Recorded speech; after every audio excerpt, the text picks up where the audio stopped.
Mi propia hija llamó a Inmigración y Aduanas contra mí el 26 de diciembre de 2023, cuando aún llevaba los pijamas de Navidad que me había regalado el día anterior, y lo hizo para robarme mi casa, valorada en $347,000, y los $78,412 que había ahorrado para el fondo universitario de mi nieto. Si estás viendo esto, suscríbete y dime desde dónde miras. Necesito saber que todavía hay gente buena en este mundo después de lo que mi familia me hizo. Déjame llevarte a la Nochebuena de 2023. Yo tenía 68 años, era viuda desde hacía 3, y pensaba que era la abuela más afortunada del mundo. Mi hija Carmen me había invitado a pasar las fiestas en lo que yo creía que era nuestro hogar familiar en Phoenix, Arizona, la casa cuya hipoteca yo había estado pagando durante 12 años mientras ella atravesaba su divorcio y las batallas por la custodia. Debí ver las señales. De verdad debí hacerlo. La primera bandera roja fue cuando Carmen insistió en que llevara todos mis documentos importantes para las fiestas. Mamá, te estás haciendo mayor, me dijo por teléfono el 15 de diciembre. ¿Y si pasa algo mientras estás aquí? Deberíamos tener todo organizado. Sonó razonable. Incluso cariñoso. La segunda advertencia fue lo nerviosa que se veía cuando llegué el 23 de diciembre. Carmen no dejaba de mirar el teléfono, se sobresaltaba con cualquier ruido y había instalado nuevas cámaras de seguridad por todas partes. Por seguridad, mamá, explicó. Ya sabes cómo ha cambiado el vecindario, pero la señal más grande que pasé por alto fue el hombre en el sedán oscuro estacionado al otro lado de la calle. Estaba allí todos los días desde que llegué, siempre con un vaso de café, siempre mirando nuestra casa. Cuando se lo mencioné a Carmen, se rió. Mamá, ves demasiadas series policiales. Seguro que solo visita a los vecinos. El día de Navidad empezó precioso. Carmen hizo mi desayuno favorito, huevos revueltos con chorizo, tal como le enseñé cuando era niña. Mi nieto Miguel, mi dulce Miguel de 13 años, me dio una tarjeta hecha a mano que decía, mejor abuela del mundo. Lloré de felicidad. Tengo algo especial planeado para mañana, mamá, dijo Carmen mientras recogíamos después de la cena. Una sorpresa que lo va a cambiar todo. Pensé que hablaba de un regalo tardío. Tal vez por fin había encontrado un buen trabajo, o quizá estaba regresando con el padre de Miguel.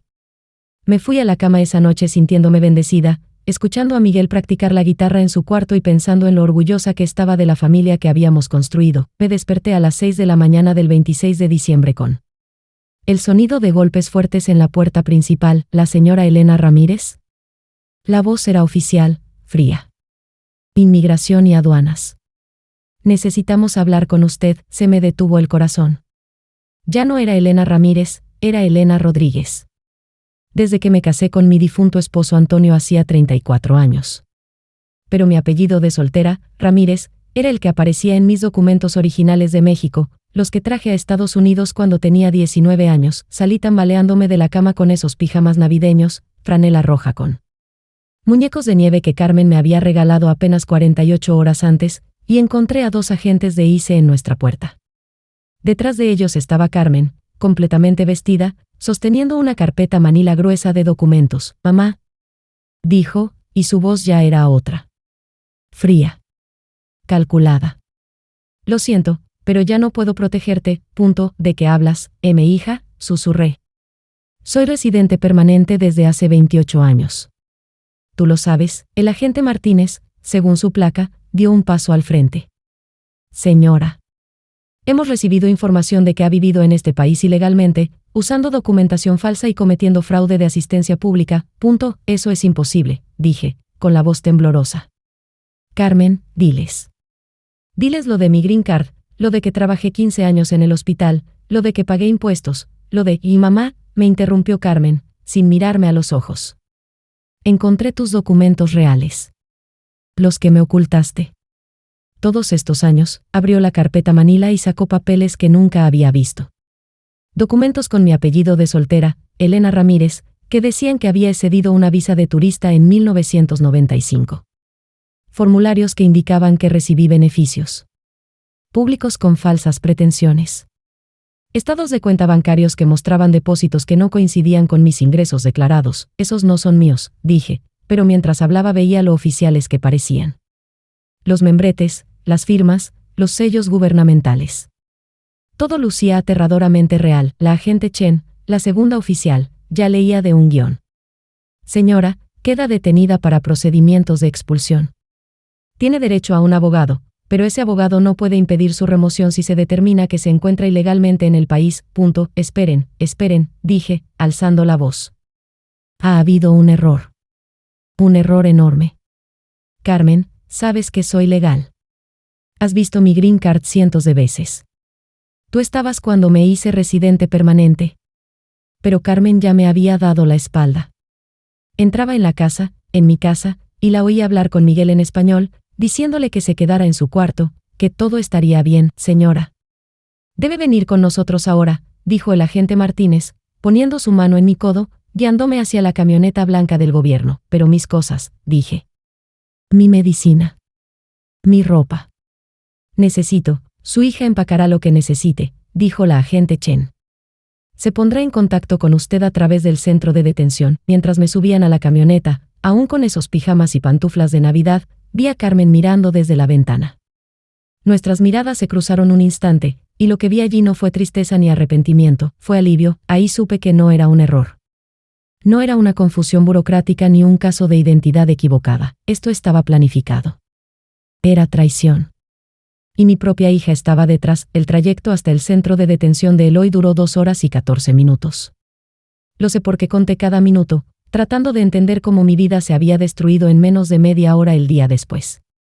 De Navidad, el proceso de ingreso fue humillante. Me tomaron fotos, huellas y me hicieron cambiar a un uniforme que olía a blanqueador industrial.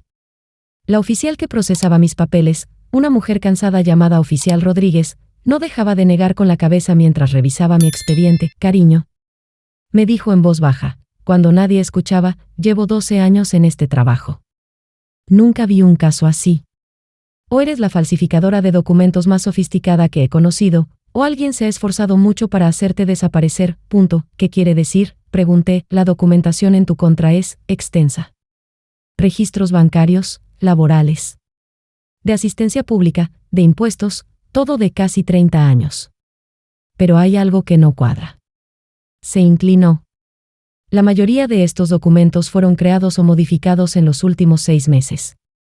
Las marcas de tiempo digitales no mienten. El corazón me latía más rápido. ¿Alguien ha estado construyendo un caso contra mí? Más que eso, dijo la oficial Rodríguez. Alguien con acceso a bases de datos gubernamentales, alguien que sabe cómo funciona el sistema. Esto no es trabajo de aficionados. Hizo una pausa. ¿Tiene idea de quién querría que usted desapareciera? Alguien que se beneficie con su remoción. La casa. Los $78,412 de mi cuenta de ahorros. La póliza de vida con Miguel como beneficiario. El negocio familiar del que Carmen y yo habíamos hablado, todo lo que tenía estaba a nombre de Carmen o podía ser reclamado por ella como mi pariente más cercana si desaparecía. Mi hija, susurré. La oficial Rodríguez asintió con seriedad. Los casos familiares son siempre los peores. Pero debes saber esto, aún tienes derechos, incluso aquí. Puedes hacer llamadas. Puedes pedir un abogado. Y si alguien realmente fabricó evidencia en tu contra, hay gente especializada en destapar ese tipo de fraudes. Me deslizó un papelito con un número. Llama a este número durante el horario de teléfono. Dile a María que la envía Rodríguez. Ha ayudado a otras personas en situaciones como la tuya. Esa primera noche en detención fue la más larga de mi vida. Compartía celda con una joven de Guatemala que buscaba asilo y una mujer mayor de China cuya familia también la había denunciado a ICE por dinero. Pasa más de lo que crees, me dijo la mujer china, que se llamaba Lin, en un inglés entrecortado. La familia se desespera, ve al anciano como carga. El gobierno paga recompensas por denunciar inmigrantes ilegales. Dinero fácil, pero yo no soy ilegal, dije. Lin sonrió con tristeza. No importa lo que sea verdad. Importa lo que puedan probar. Y si la familia te quiere fuera lo suficiente, pueden probar cualquier cosa. Tenía razón en algo. A la mañana siguiente, durante el horario de teléfono, llamé al número que me dio la oficial Rodríguez, María González. Servicios de Defensa de Inmigración, respondió una voz cálida. La oficial Rodríguez me dio su número, dije. Dijo que ayuda a personas como yo, ¿como tú en qué, cariño? Personas cuyas familias destruyeron sus vidas. Hubo una pausa. ¿Puede darme su nombre y número de caso? Le di la información y la oí teclear. Elena, dijo María al cabo de unos minutos, con un tono totalmente distinto. Elena, necesito que me escuches con mucha atención. Estoy viendo tu expediente ahora mismo y este es uno de los montajes más sofisticados que he visto en 15 años. ¿De trabajo, montaje? Alguien no solo llamó a ICE e hizo acusaciones. Alguien pasó meses, tal vez más, creando una vida paralela para ti en el papel. Cuentas bancarias que nunca abriste, trabajos que nunca hiciste, beneficios que nunca recibiste. Incluso crearon declaraciones de impuestos mostrando ingresos no reportados. Se me aflojaron las piernas. ¿Cómo es posible? Se necesitan 3 cosas, dijo María. Dinero, tiempo y acceso a bases de datos gubernamentales. Un acceso que normalmente requiere ayuda interna. ¿Ayuda interna? Alguien que trabaje en inmigración, o en impuestos, o en servicios sociales. Alguien que sepa cómo moverse en los sistemas y hacer cambios sin levantar sospechas. Elena, esto no es solo que tu hija quiera tu casa. Es más grande. María aceptó mi caso, pero me advirtió que probar fraude documental estando detenida sería complicado. La buena noticia es que la evidencia es casi demasiado perfecta, dijo. Cuando alguien se esfuerza tanto por hacerte ver culpable, suele cometer errores. Solo tenemos que encontrarlos. Durante los 3 días siguientes, María hizo su magia. Tenía contactos por todo el sistema, gente que le debía favores, gente que creía en la justicia.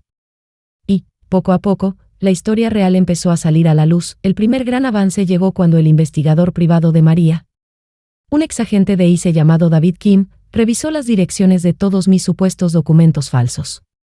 Cada dirección pertenecía, en algún momento, a propiedades de una empresa llamada Desert Opportunities LLC. Elena, dijo María en nuestra llamada del 30 de diciembre, tengo que preguntarte algo, y quiero que pienses con cuidado. Carmen ¿mencionó alguna vez a un socio? ¿Alguien con quien pudiera estar trabajando en negocios inmobiliarios? Recordé el último año. Carmen había sido reservada con sus ingresos, decía que hacía trabajos de consultoría para varias empresas. Se compró ropa nueva, un coche nuevo, llevó a Miguel a vacaciones costosas. Supuse que por fin estaba enderezando su vida. Tras el divorcio, había un hombre, dije despacio. Roberto algo. Dijo que le estaba enseñando sobre inversiones. Vino a cenar un par de veces, pero siempre fue vaga sobre su relación de negocios. ¿Roberto qué? No sé su apellido. Pero era mayor, quizás 55, muy bien vestido. Hablaba un inglés perfecto pero con un ligero acento. Quizá cubano. Y sabía mucho sobre programas del gobierno, leyes de inmigración. Carmen dijo que había trabajado para el condado. Oí a María tomar aire bruscamente. Elena, creo que sé de quién hablas. Roberto Morales. Lo despidieron de la Oficina de Servicios de Inmigración en Phoenix hace 2 años por falsificar documentos. Está bajo investigación por dirigir esquemas de documentación falsa. Oh, Dios mío. Peor aún. Desert Opportunities LLC está registrada a nombre de Roberto Morales. Y, según los registros de propiedad, tu casa, en la que Carmen ha estado viviendo, fue transferida a Desert Opportunities LLC el 20 de diciembre, 6 días antes de que te arrestaran. El mundo se me dio vuelta.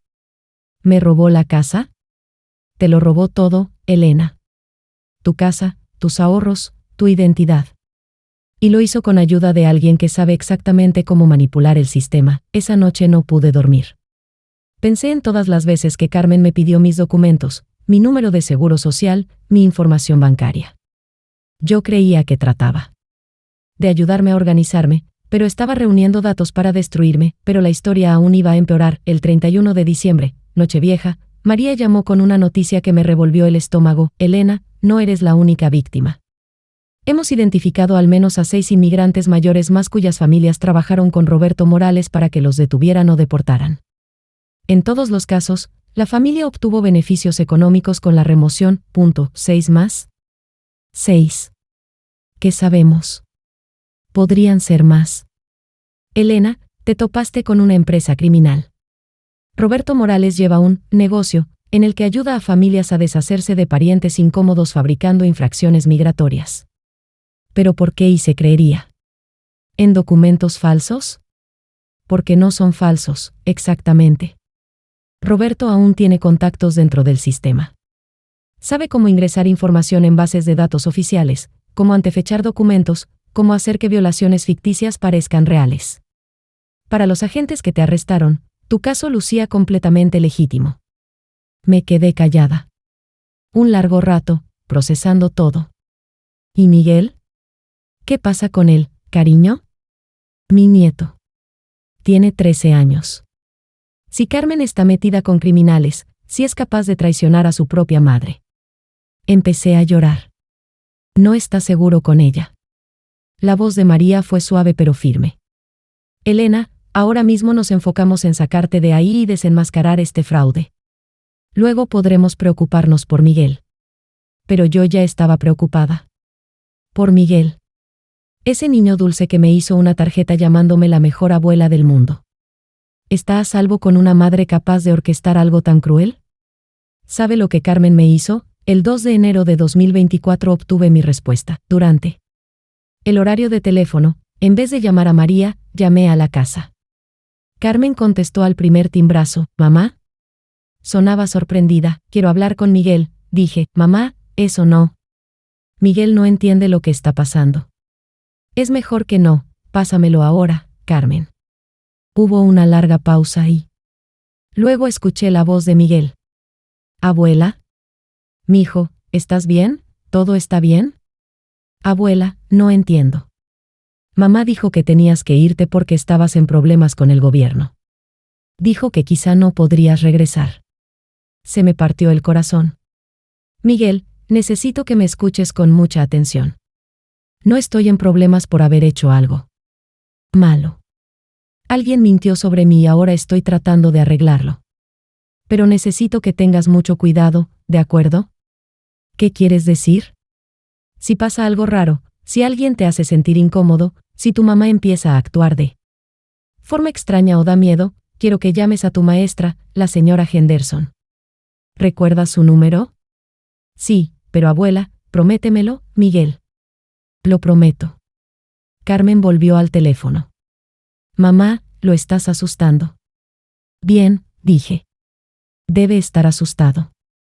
Estás involucrada con criminales, Carmen. Y si crees que voy a desaparecer en silencio mientras pones a mi nieto en peligro, estás equivocada. Mamá, no entiendes. Esto es más grande que nosotras. Hay personas involucradas que no dudarán en lastimar a cualquiera que se interponga. Esa admisión, que había gente peligrosa, que Miguel podría resultar herido, confirmó todo lo que temía. Entonces ayúdame a arreglarlo, dije.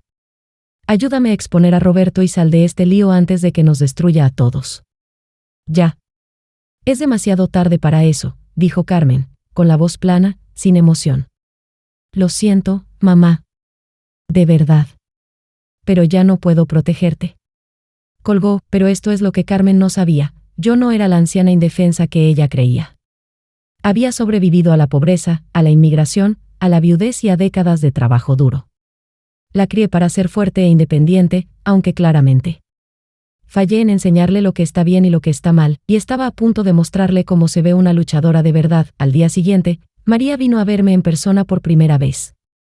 Era más joven de lo que esperaba, quizá 40, con ojos amables y una determinación marcada en la mandíbula. Elena, dijo, acomodándose en la silla de plástico frente a mí en la sala de visitas, tengo buenas y malas noticias. Primero. Las malas. Las malas son que Roberto Morales está más conectado de lo que pensábamos. Tiene contactos en ICE, en el sistema judicial y posiblemente en la fiscalía. Este caso podría tardar meses o incluso años en resolverse por los canales oficiales. ¿Y las buenas? María sonrió. Las buenas son que los criminales siempre se confían de más. Roberto y Carmen han sido descuidados. Dejaron un rastro de evidencia, y sé exactamente cómo seguirlo. ¿Qué tipo de evidencia? Principalmente registros financieros. Carmen ha estado recibiendo pagos regulares de Desert Opportunities LLC, pagos grandes. También ha estado gastando dinero en cosas que jamás podría pagar con sus ingresos legítimos. Ropa de diseñador, cenas costosas, un leasing de un BMW. Está viviendo como alguien con mucho dinero. Así que podemos probar que trabaja con Roberto. Eso podemos probarlo, sí. Pero, Elena, quiero intentar algo más ambicioso. Quiero demostrar que Roberto Morales ha estado manejando este esquema durante años, con decenas de víctimas. Y quiero asegurarme de que vaya a prisión por mucho tiempo. ¿Qué necesitas de mí? María se inclinó hacia adelante. Necesito que confíes en mí y que estés dispuesta a asumir un riesgo. ¿Qué tipo de riesgo? Del tipo en que tendemos una trampa para Roberto y Carmen. Del tipo en que los grabamos confesando todo lo que han hecho. Del tipo en que nos aseguramos de que jamás puedan lastimarte a ti, a Miguel ni a nadie. Más. No dudé. Dime qué hacer. El plan de María era elegante por su sencillez. Usaríamos el sistema contra sí mismo. La mayor debilidad de Roberto es su ego, explicó. Cree que ha engañado a todos. Lleva años saliéndose. Con la suya, haciéndose rico, destruyendo familias, y nadie ha podido tocarlo. Entonces, ¿qué hacemos? Le haremos creer que ganó. Le haremos creer que estás rota, derrotada, lista para rendirte y aceptar la deportación. Y luego, cuando baje la guardia, haremos que lo confiese todo. El plan requería ayuda. De la oficial Rodríguez, que aceptó doblar algunas reglas, y de David Kim, el investigador privado de María, que todavía tenía contactos en la comunidad policial. El 8 de enero, la oficial Rodríguez arregló que hiciera una llamada, no monitoreada, a Carmen. Por supuesto, la llamada no estaba realmente sin monitoreo. David había gestionado que se grabara por vías que serían admisibles en corte. Llamé a Carmen y actué como la madre rota y derrotada. Hija, dije, haciendo que mi voz sonara cansada y sin esperanza, no puedo seguir luchando. Estoy lista para aceptar la deportación. ¿Mamá? Carmen sonaba genuinamente sorprendida. ¿Estás bien? No, no estoy bien. Tengo 68 años, estoy detenida y quizá nunca vea crecer a mi nieto. Pero entiendo por qué hiciste esto. ¿De verdad? Necesitabas el dinero. Necesitabas seguridad para Miguel. Lo entiendo. Solo, dejé que la voz se me quebrara un poco. Solo necesito saber que Miguel estará bien. Carmen guardó silencio un momento. Mamá, Miguel estará bien. La casa ya está pagada y hay suficiente dinero para su universidad, para todo lo que necesite. ¿Los 78,000 de mi cuenta de ahorros? Eso ya se transfirió a un fondo universitario para él. ¿Estás seguro? Perfecto. Acababa de admitir que tomó mi dinero. ¿Y Roberto?, pregunté. ¿Te está cuidando? Carmen se rió, con algo frío en el sonido. Roberto está atendiendo el negocio. Dice que esta operación ha sido su más exitosa hasta ahora. 7 familias, más de $1.200.000 en activos, recuperados, punto. 7 familias. 1.200.000. Nos acababa de dar todo lo que necesitábamos, pero lo mejor estaba por venir. Mamá, continuó Carmen, quiero que sepas que Roberto dice que estarás cómoda en México. Tiene contactos allá que pueden ayudarte a instalarte, quizá encontrar trabajo. De empleada doméstica o algo así. ¿Qué contactos? Gente del gobierno. Funcionarios de inmigración. Roberto tiene amigos en todas partes. Hizo una pausa. Así supimos que esto funcionaría. Roberto dijo que la documentación era tan perfecta que nadie la cuestionaría. Nunca. ¿Cómo la hizo tan perfecta? Todavía tiene acceso a todas las bases de datos de cuando trabajaba en servicios de inmigración. Sabe cómo hacer que las entradas parezcan de años atrás. La voz de Carmen sonaba orgullosa. Jactanciosa. Lo hace desde que lo despidieron. Dice que las familias americanas pagan muy bien por deshacerse de parientes incómodos. Ahí estaba. La confesión completa. El acceso ilegal continuo de Roberto a bases de datos gubernamentales. La conspiración para defraudar familias. La naturaleza organizada de su empresa criminal. Seguí actuando unos minutos más, agradeciendo a Carmen por explicarme todo, diciéndole que entendía y la perdonaba. Para cuando colgué, teníamos suficiente evidencia para destruir tanto a Carmen como a Roberto, pero María quería más. Elena, esa grabación es fantástica, pero sigue siendo la palabra de Carmen sobre la operación de Roberto. Necesitamos al propio Roberto en audio. ¿Cómo conseguimos eso? Haciendo que Carmen crea que tiene que convencerte de cooperar con la deportación. Haciendo que Roberto piense que hay un problema con tu caso que requiere su atención personal. David Kim preparó la siguiente fase. Tenía un contacto en el departamento legal de ICE que le debía un favor. Ese contacto llamó a Carmen y le dijo que yo estaba luchando contra la deportación, que había contratado a una abogada y que estaba alegando que mis documentos habían sido falsificados. Señorita Rodríguez, le dijo el abogado de ICE. A Carmen, su madre está haciendo acusaciones serias. Afirma que alguien con acceso gubernamental fabricó pruebas en su contra. Si puede demostrarlo, todo este caso se viene abajo. Carmen entró en pánico, exactamente como esperábamos, llamó de inmediato a Roberto, y Roberto de inmediato exigió una reunión con Carmen para hablar de control de daños. David Kim había previsto esta posibilidad. Llevaba días siguiendo a Roberto, aprendiendo sus rutinas, sus restaurantes favoritos, sus lugares habituales de reunión. Cuando Carmen llamó a Roberto, David ya estaba listo. La reunión se fijó para el 12 de enero en el restaurante favorito de Roberto, Casa de Miguel, en el centro de Phoenix. 2 días antes, David había hecho instalar equipo de grabación en el rincón de la mesa habitual de Roberto, con la ayuda del dueño del restaurante, que cooperaba a cambio de resolver sus propios problemas de inmigración. Yo no podía estar allí, obviamente, pero María me describió toda la escena después. Carmen llegó primero, nerviosa e inquieta. Roberto apareció 15 minutos más tarde, tranquilo y confiado, con un traje caro. Carmen, relájate, dijo mientras se sentaba. Tu madre se está aferrando a clavos ardiendo. Aunque tenga abogada, ¿qué pueden probar? La documentación es perfecta.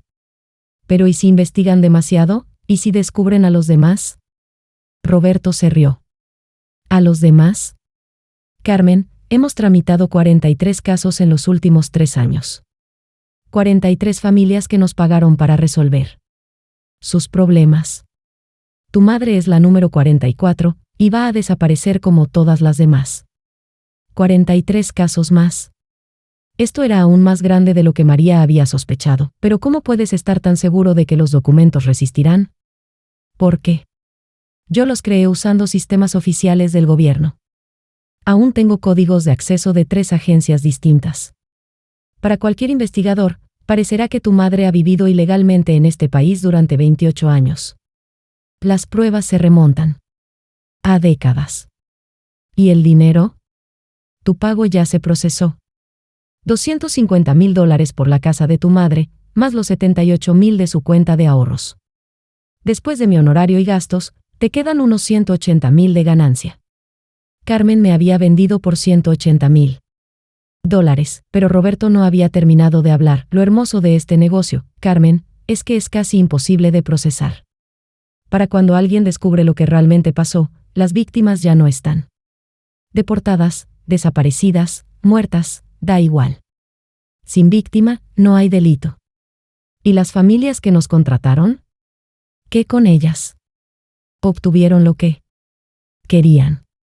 Parientes incómodos fuera, herencias aseguradas, problemas resueltos. Todos ganan, excepto los objetivos, y ellos ya no importan. La grabación captó todo. La admisión de Roberto de que mantenía acceso ilegal a bases de datos gubernamentales. Su confesión de dirigir una empresa criminal que apuntó a 43 familias. Su reconocimiento de haber sido pagado para fabricar pruebas en mi contra. Pero lo más incriminatorio llegó cuando Carmen preguntó por Miguel. ¿Y si mi hijo se da cuenta de lo que pasó de verdad? ¿Y si empieza a hacer preguntas cuando sea mayor? La respuesta de Roberto fue escalofriante. Carmen, para cuando tu hijo sea lo bastante mayor como para entender algo de esto, tu madre será un recuerdo lejano. Y si llega a causar problemas, bueno, también hay formas de manejarlo. ¿Qué quieres decir?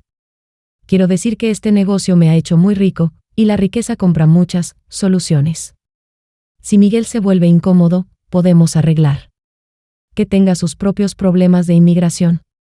Papeles confundidos, documentación dudosa, deportación accidental.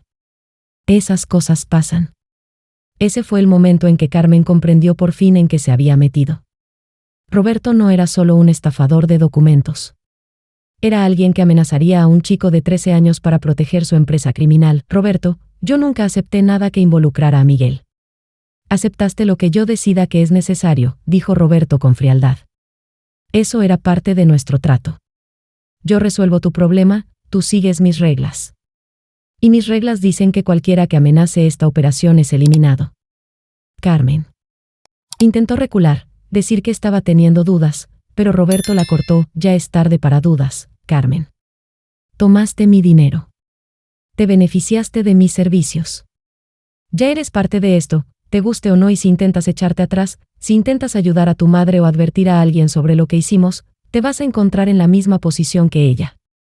La grabación del restaurante capturó 57 minutos de conversación, cada palabra admisible en la corte y cada palabra probando que Roberto Morales dirigía una conspiración criminal sofisticada para defraudar a familias inmigrantes, pero María todavía tenía otra sorpresa bajo la manga. Elena me dijo durante nuestra reunión al día siguiente, esa grabación basta para condenar a Roberto y a Carmen y para conseguir tu liberación inmediata. Pero quiero hacer algo más. Quiero rescatar a cada persona que Roberto haya victimizado en los últimos 3 años. ¿Cómo? David ha estado siguiendo los registros financieros de Roberto. Sabemos dónde banca, cómo mueve el dinero, y sabemos que ha sido increíblemente descuidado con sus archivos. Tiene expedientes de cada familia a la que defraudó, incluyendo información de contacto de víctimas que fueron deportadas. ¿Quieres encontrar a todos? Quiero encontrarlos a todos, traerlos de vuelta y asegurarme de que Roberto pague por cada vida que destruyó. El 15 de enero de 2024, todo encajó a la vez. David Kim, trabajando con investigadores federales, allanó simultáneamente la oficina y la casa de Roberto. Recuperaron archivos informáticos que detallaban 47 casos distintos de fraude migratorio, registros financieros que mostraban más de $2,3 millones en ganancias ilegales y documentación que probaba el acceso continuo de Roberto a sistemas gubernamentales. Carmen fue arrestada en la casa, mi casa, mientras hacía maletas para huir con Miguel. Cuando los agentes de ICE la encontraron, estaba cargando maletas en el BMW que Roberto le había ayudado a arrendar, lista para conducir a México con mi nieto. Miguel, gracias a Dios, estaba en la escuela cuando se produjeron los arrestos. María había arreglado que un juez de familia lo pusiera en custodia temporal con mi vecina, la señora Patterson, que lo conocía desde que nació. ¿Y yo? Fui liberada del centro de detención de Eloy el 16 de enero, tras 21 días de la experiencia más aterradora de mi vida. María me recibió en la puerta con ropa de casa y la mejor noticia que jamás había oído. Elena. Se acabó. A Roberto le caerán de 15 a 25 años en prisión federal. Carmen enfrenta entre 5 y 10 años, aunque está hablando de cooperar con los fiscales para reducir su condena. ¿Y la casa, mis ahorros? Todo está siendo devuelto. Además de indemnizaciones. El gobierno federal está incautando todos los bienes de Roberto, y tendrás derecho a compensación por lo que has sufrido. ¿Y Miguel? María sonrió. Miguel está a salvo. Y ha estado preguntando por ti todos los días. El reencuentro con mi nieto fue el momento más dulce de mi vida. La señora Patterson lo llevó a la oficina de María, y él corrió a mis brazos llorando. Abuela, tenía mucho miedo. No sabía dónde estabas. Mamá dijo que no podías volver, pero yo sabía que algo estaba mal. Ya estoy aquí, mijo. Aquí estoy, y no volveré a dejarte. Miguel me miró con esos ojos serios de sus 13 años. Abuela, mamá hizo ¿algo malo? Podría haber mentido. Podría haberlo protegido de la verdad. Pero este niño ya había sufrido demasiada mentira. Sí, mijo. Tu mamá tomó decisiones muy malas. Me hizo daño y te puso en peligro, y ahora tiene que afrontar las consecuencias. ¿Vas a cuidarme ahora tú? Todo el tiempo que tú quieras. Miguel asintió solemnemente. Quiero eso. Quiero vivir contigo en nuestra casa y olvidarme de todas estas cosas que dan miedo. Nuestra casa. Aún pensaba en ella como nuestra casa, incluso después de todo lo que había pasado, pero la historia estaba lejos de terminar. Como María había sospechado, la empresa criminal de Roberto era mucho más grande de lo que nadie imaginaba al principio, y la investigación estaba a punto de destapar conexiones que llegaban a los niveles más altos del gobierno local. El 1 de febrero de 2024, 2 semanas después de mi liberación, María llamó con noticias que volverían a cambiarlo todo. Elena, tienes que sentarte para esto.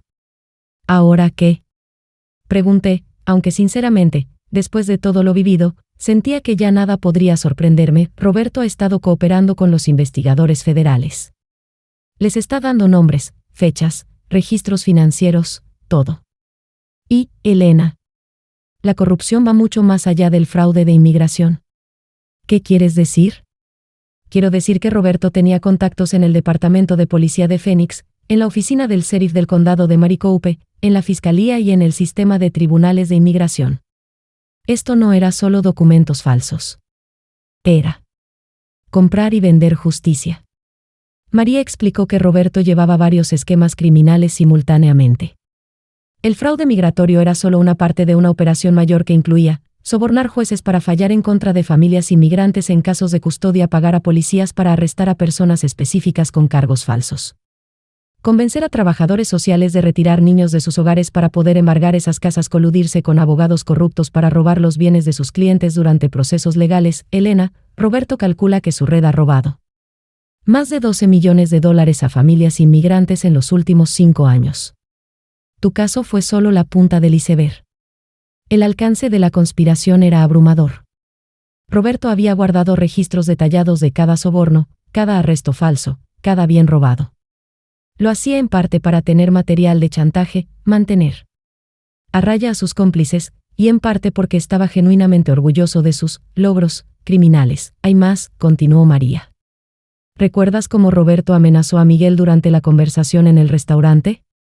Resulta que no estaba fanfarroneando. Hemos encontrado evidencia de que ha arreglado que al menos 6 niños fueran separados de sus familias y colocados en hogares de acogida administrados por gente que le pagaba comisiones. ¿Niños fueron traficados? Niños fueron traficados. Elena. Y cuando esos niños cumplían 18, si empezaban a hacer preguntas o a causar problemas, Roberto arreglaba que los deportaran o los arrestaran con cargos falsos. Me sentí enferma. Miguel podría haber sido uno de esos niños. Si no hubiera logrado desenmascarar a Roberto, si Carmen hubiera conseguido deportarme, ¿quién sabe qué le habría pasado a mi nieto? María, ¿de cuánta gente estamos hablando? ¿Cuántas víctimas? Según los registros de Roberto, estamos viendo más de 200 familias afectadas por distintas partes de su operación. Algunas perdieron dinero, otras propiedades, otras a sus hijos, otras su libertad. Unas pocas lo perdieron todo.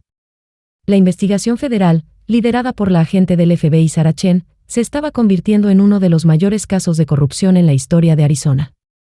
La agente Chen me contactó directamente el 8 de febrero para preguntarme si estaría dispuesta a testificar en los procesos contra los co-conspiradores de Roberto. Señora Rodríguez, dijo la agente Chen durante nuestra reunión en la oficina del FBI en Phoenix, su caso es único porque usted pudo reunir evidencia directa de la conspiración.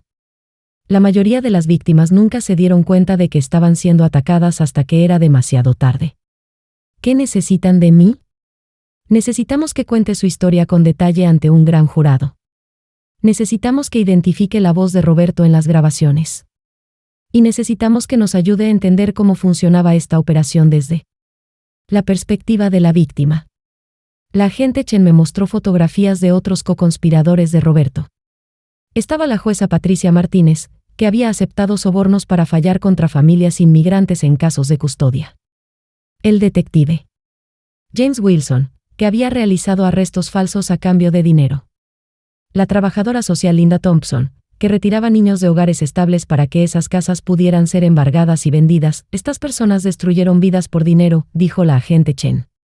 Y lo hicieron de forma sistemática, apuntando a las familias más vulnerables de nuestra comunidad. Pero la fotografía que más me impactó fue la última que me mostró. ¿Reconoce a esta mujer, señora Rodríguez? Me quedé mirando la foto.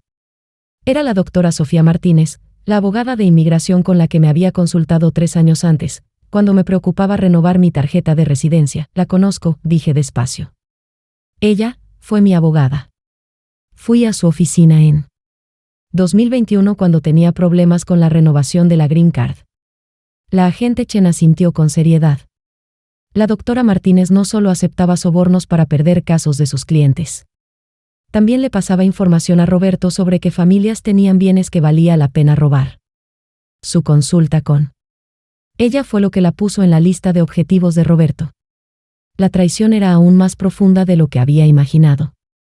La doctora Martínez me había mirado a los ojos, había cobrado mis $300 de consulta y luego vendió mi información a criminales que destruirían mi vida 3 años después. Señora Rodríguez, ¿recuerda qué información específica compartió con la doctora Martínez durante esa consulta? Recordé aquella reunión. La doctora Martínez había sido tan profesional, tan preocupada por mi estatus legal.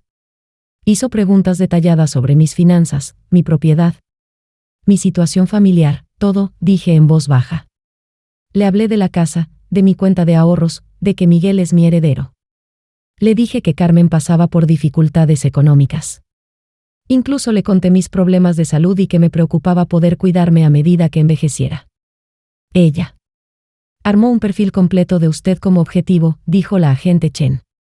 Familiar en apuros económicos, bienes significativos, vulnerabilidades de salud y un nieto por el que haría cualquier cosa. Era perfecta para la operación de Roberto.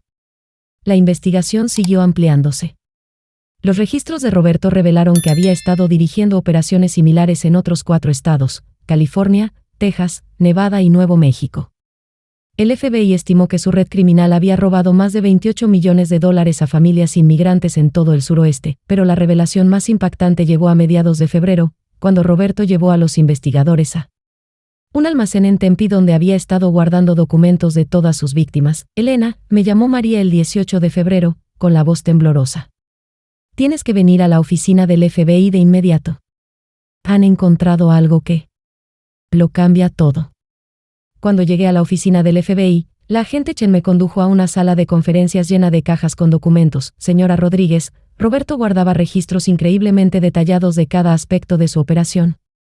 Registros financieros, perfiles de víctimas, fotografías, documentos personales que robaba o copiaba.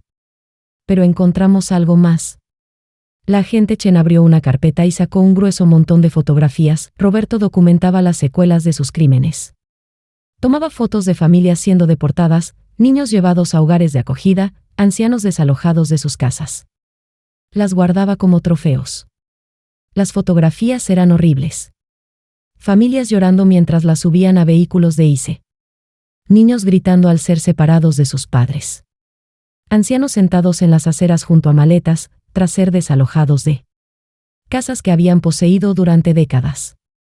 Pero, Elena, esto no es por lo que te llamé aquí. La agente Chen sacó otra carpeta, esta con el nombre de Miguel. Roberto había planeado apuntar a Miguel incluso antes de que te arrestaran. Hay notas detalladas sobre cómo fabricar violaciones migratorias para él, cómo hacer parecer que su acta de nacimiento era fraudulenta, cómo lograr que lo retiraran del país. Me quedé mirando los documentos. Roberto había planeado destruir la vida de mi nieto como plan de respaldo. Por si yo lograba evitar la deportación, agente Chen, ¿cómo es posible? Miguel nació en Phoenix. Es ciudadano estadounidense. Roberto tenía contactos en la oficina de registros civiles. Podía hacer desaparecer el acta de nacimiento de Miguel, hacer parecer que nació en México y fue traído aquí ilegalmente. De bebé. Sin documentación que probara su ciudadanía, Miguel podría haber sido deportado antes de que nadie descubriera la verdad. La crueldad era abrumadora. Roberto no solo me apuntaba por mi dinero. Planeaba destruir a toda mi familia, incluyendo a un inocente adolescente de 13 años que nunca hizo nada malo. Hay más, dijo la agente Chen. Las notas de Roberto indican que estaba en contacto con gente en México especializada en hacer desaparecer permanentemente a estadounidenses deportados. Miguel no solo habría sido deportado, habría sido traficado. Tuve que sentarme. Todo me daba vueltas. Señora Rodríguez, ¿se encuentra bien? ¿Cuántos niños? Susurré. ¿Cuántos niños traficó? La agente Chen guardó silencio un largo momento. Seguimos investigando. Pero con base en los documentos encontrados, creemos que al menos 23 niños estadounidenses han sido deportados con cargos falsos y luego traficados a través de la red de Roberto en México. 23 niños. 23 familias destruidas. 23 vidas jóvenes robadas. Pero, Elena, quiero que te enfoques en esto. Los registros de Roberto también contienen la identidad y ubicación de todas las personas que ha victimizado. Vamos a encontrar a cada familia, traer a casa a toda persona que pueda regresar y asegurarnos de que cada perpetrador pase el resto de su vida en prisión. La agente Chen cumplió su palabra. Durante los 6 meses siguientes, la investigación del FBI llevó al arresto de 37 personas en 5 estados. Los documentos recuperados ayudaron a localizar y repatriar a 41 personas que habían sido deportadas con cargos falsos, incluidos 12 niños que habían sido traficados, pero la investigación también reveló algo que cambiaría mi vida de una forma que nunca imaginé. El 15 de marzo, la agente Chen llamó con una noticia que me hizo llorar de alegría por primera vez en meses. Elena, encontramos a tu hermana. ¿Mi hermana? Esperanza Ramírez. Fue deportada en 2019 con cargos fabricados. Ha estado viviendo en un campamento de refugiados cerca de Tijuana, tratando de probar su ciudadanía y volver con sus hijos en San Diego. Esperanza. Mi hermanita, con quien había perdido contacto cuando se mudó a California en los años 90. La había buscado durante más de 20 años, sin saber que había sido víctima de la misma red criminal que me había apuntado a mí. Elena, Esperanza ha estado intentando volver a casa con sus nietos. Lleva casi 5 años separada de su familia por la operación de Roberto. El reencuentro con Esperanza fue indescriptiblemente emotivo. Había envejecido terriblemente durante sus años en México, viviendo en la pobreza, peleando contra la burocracia, intentando desesperadamente demostrar que pertenecía al único país que realmente había conocido. Elena, me dijo cuando me vio en el aeropuerto de San Diego, pensé que iba a morir en ese campamento. Pensé que nunca volvería a ver a mi familia. Ya estamos juntas, le respondí. Y vamos a asegurarnos de que esto no le pase a nadie más. Esperanza se mudó con Miguel y conmigo a Phoenix. Tenerla allí nos ayudó a ambos a sanar, y le dio a Miguel la oportunidad de conectar con familia extendida que nunca supo que tenía. Pero Esperanza también trajo historias de otras víctimas que había conocido en México. Personas deportadas con cargos falsos, separadas de sus familias, abandonadas por el sistema estadounidense al que habían servido fielmente durante décadas. Elena, me dijo una tarde mientras veíamos a Miguel practicar guitarra en el patio, allá abajo. Hay cientos de personas. Gente buena, gente estadounidense, que fue tirada a la basura porque alguien quería su dinero, su propiedad o a sus hijos. Fue entonces cuando decidí qué quería hacer con el resto de mi vida. En abril de 2024, con la ayuda de María, fundé la Fundación Elena Rodríguez por la Justicia Migratoria. Nuestra misión es simple: encontrar víctimas de fraude migratorio, ayudarlas a regresar a casa y asegurarnos de que los criminales que destruyeron sus vidas rindan cuentas. El primer gran éxito de la fundación llegó en mayo, cuando ayudamos a traer de regreso a la familia Gutiérrez desde El Salvador. Habían sido deportados en 2022 después de que Roberto fabricara cargos de narcotráfico contra el padre, permitiendo que su socio comercial se robara su próspero restaurante. En Tucson, señora Rodríguez, me dijo María Gutiérrez cuando llamó para agradecer, usted nos salvó la vida. Vivíamos en un cuarto, trabajando por $2 al día, tratando de ahorrar para contratar un abogado. Sin su fundación, nunca habríamos vuelto. Para octubre de 2024, la Fundación Elena Rodríguez había ayudado a repatriar a 67 personas e identificado a más de 150 víctimas adicionales de la red de Roberto, pero la victoria más importante llegó el 8 de noviembre de 2024. Cuando Roberto Morales fue sentenciado a 35 años en prisión federal sin posibilidad de libertad condicional, yo estaba en la sala cuando la jueza Patricia Williams leyó la sentencia. Señor Morales, dijo la jueza Williams, usted ha destruido sistemáticamente la vida de cientos de familias. Ha separado niños de sus padres, robado los ahorros de toda una vida a personas mayores y corrompido las instituciones que existen para proteger a los vulnerables. El daño que ha causado es inconmensurable, y la pena que recibe hoy refleja la gravedad de sus crímenes. Roberto no mostró emoción cuando se lo llevaron esposado. Pero yo sentí algo que no había sentido desde que comenzó esta pesadilla: justicia. La sentencia de Carmen fue más complicada. Cooperó extensamente con los fiscales, brindando testimonios que llevaron a más arrestos y ayudando a localizar bienes ocultos. A cambio de su cooperación, fue sentenciada a 7 años de prisión, con posibilidad de libertad condicional tras cumplir 4. Elena, me escribió desde la prisión federal en diciembre de 2024. Sé que no tienes razón alguna para perdonarme. Sé que lo que hice es imperdonable. Pero quiero que sepas que me despierto cada día arrepintiéndome de las decisiones que tomé. Destruí nuestra familia por dinero, y nunca me lo perdonaré. Aún no he respondido a sus cartas. No estoy lista. Quizá algún día pueda perdonar a mi hija, pero ese día no ha llegado. Miguel, por suerte, ha sido resiliente. Está en terapia, le va bien en la escuela y ha desarrollado una relación estrecha con su tía abuela Esperanza. Todavía pregunta por su madre a veces, pero parece entender que tomó decisiones que dañaron a nuestra familia. Abuela, me dijo la semana pasada, ¿crees que mamá será otra persona cuando salga de prisión? No lo sé, mijo. Le respondí con honestidad. Eso espero. Pero cambie o no, vamos a estar bien. Nos tenemos el uno al otro, tenemos a nuestra familia y tenemos nuestra casa. Y tenemos nuestra fundación, añadió con orgullo. Miguel se ha convertido en nuestro voluntario más joven, ayudando con traducciones y computación después de la escuela. Sí, tenemos nuestra fundación. Y tenemos la misión de ayudar a otras familias como la nuestra. Al comenzar 2025, la investigación sobre la red criminal de Roberto alcanzó rincones de corrupción que nadie había anticipado. Lo que descubrimos sacudiría hasta la médula el sistema legal de Arizona y expondría un nivel de fraude sistemático que se remontaba a más de una década. El 10 de enero de 2025, la agente Chen llamó con noticias que redefinirían todo lo que creíamos saber sobre el alcance de esta conspiración. Elena, necesitamos que vengas. Roberto ha estado hablando, y lo que nos está contando cambia todo el caso. Cuando llegué a la oficina del FBI, encontré a la agente Chen con otros 2 investigadores federales y una mujer que no conocía. Señora Rodríguez, esta es la fiscal auxiliar de los Estados Unidos, Jennifer Walls. Está procesando el mayor caso de fraude migratorio en la historia del país, y su caso está en el centro.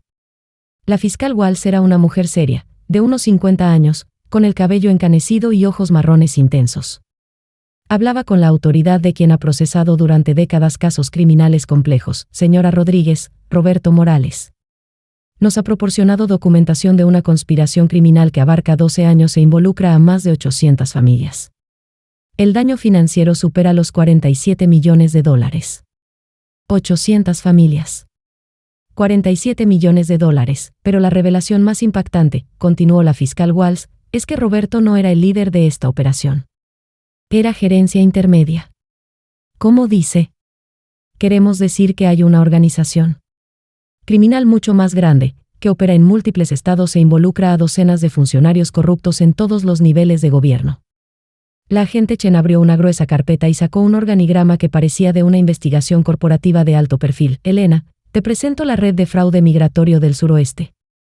Roberto era el gerente regional de Phoenix, pero hay operaciones similares en Los Ángeles, San Diego, Las Vegas, Denver, Albuquerque, Houston, San Antonio y El Paso.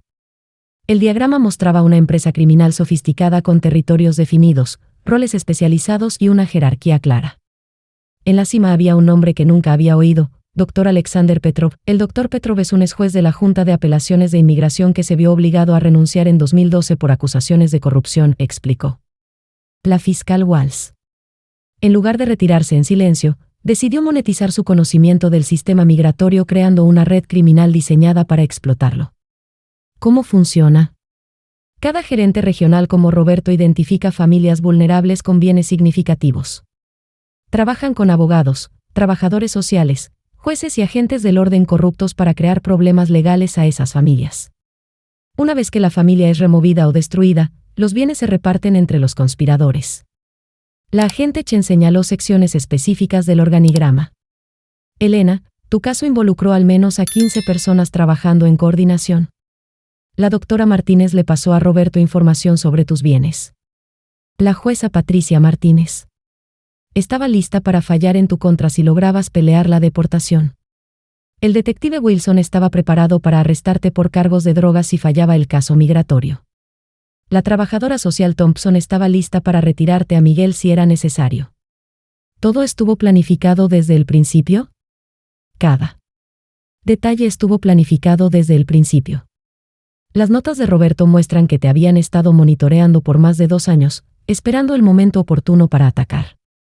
La fiscal Walls abrió otra carpeta con fotografías que me revolvieron el estómago. Señora Rodríguez, estas son fotos de vigilancia que el equipo de Roberto tomó de usted y Miguel en los últimos 3 años. Documentaron sus rutinas, sus relaciones, sus vulnerabilidades. Sabían cuándo ibas al supermercado, cuando Miguel tenía clases de guitarra, cuando ibas al médico. Las fotos eran profundamente perturbadoras. Imágenes mías entrando al banco, de Miguel jugando en el patio, de mí hablando con vecinos. La gente de Roberto nos había estado observando durante años, planificando su ataque como estrategas militares. Pero, Elena, esto es lo más importante. Los registros de Roberto contienen los nombres y direcciones de cada persona victimizada por esta red. Hablamos de familias en 9 estados, desde 2013. ¿Pueden contactar a esas familias?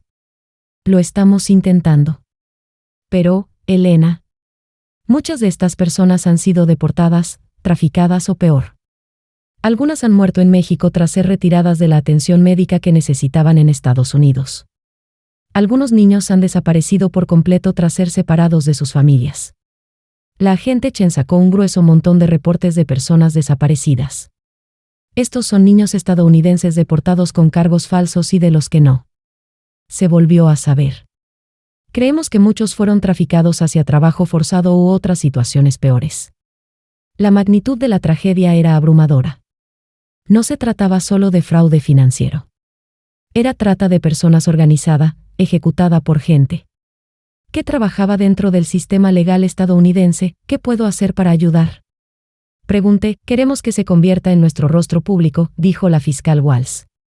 Queremos que nos ayude a contar esta historia, a que otras víctimas se presenten y a presionar al Congreso para investigar cómo pudo ocurrir esto. Durante las semanas siguientes, me encontré en el centro de una tormenta mediática como nunca había vivido.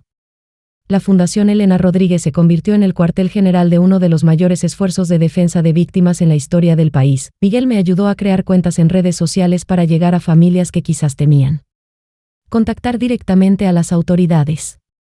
Esperanza usó sus conexiones en la comunidad de refugiados en México para identificar personas deportadas con cargos falsos, pero el avance que abriría el caso por completo llegó de una fuente inesperada. El 1 de febrero de 2025, una joven llamada Isabella Santos se puso en contacto con nuestra fundación a través de Facebook. Señora Rodríguez, escribió, creo que a mi abuela la mataron las mismas personas que dañaron a su familia. La historia de Isabella era desgarradora y aterradora. Su abuela, María Santos, era residente permanente legal que vivía en Las Vegas, con más de $400,000 en ahorros y una casa pagada. En 2020, el hijo de María, Carlos, se había puesto en contacto con la operación de Las Vegas del Dr. Alexander Petrov para que resolvieran los problemas de inmigración de su madre. Mi abuela no tenía ningún problema migratorio, me dijo Isabella durante nuestra videollamada. El que tenía problemas de dinero era mi tío Carlos. Debía deudas de juego y necesitaba la casa de mi abuela para pagarlas. En 6 meses, María Santos había sido arrestada con cargos falsos de drogas, sus ahorros fueron incautados como producto del narcotráfico, y su casa se vendió para pagar honorarios legales y multas.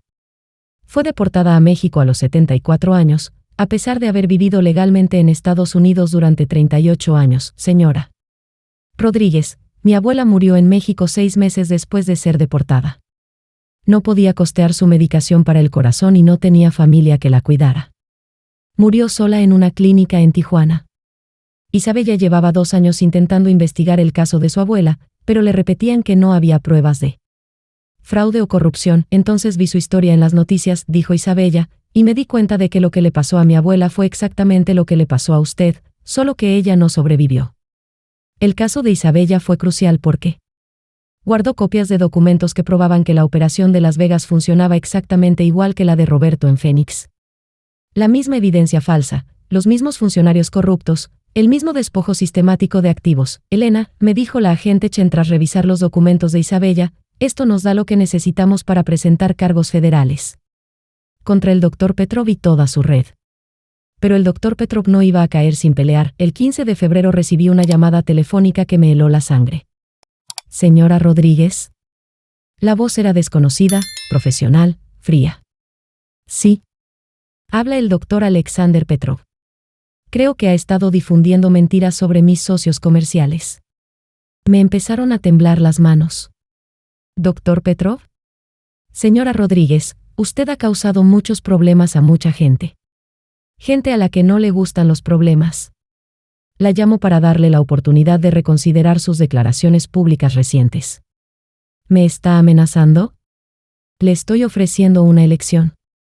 Puede cerrar su fundación, dejar de cooperar con los investigadores federales y regresar a México, donde pertenece. O puede continuar con esta cruzada y afrontar las consecuencias. ¿Qué consecuencias? Señora Rodríguez, los accidentes ocurren. La gente desaparece. Los niños se pierden. Miguel es un chico apuesto. Sería una lástima que algo le pasara. La llamada terminó y de inmediato llamé a la agente Chen. Elena, haz una maleta para ti y para Miguel ahora mismo, dijo. La agente Chen. Los trasladaremos a un lugar seguro hasta que podamos arrestar a Petrov. ¿Miguel está en peligro? Miguel está en serio peligro.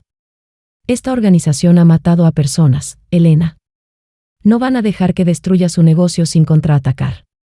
El FBI trasladó a Miguel y a mí a una casa segura en Scottsdale, con protección las 24 horas.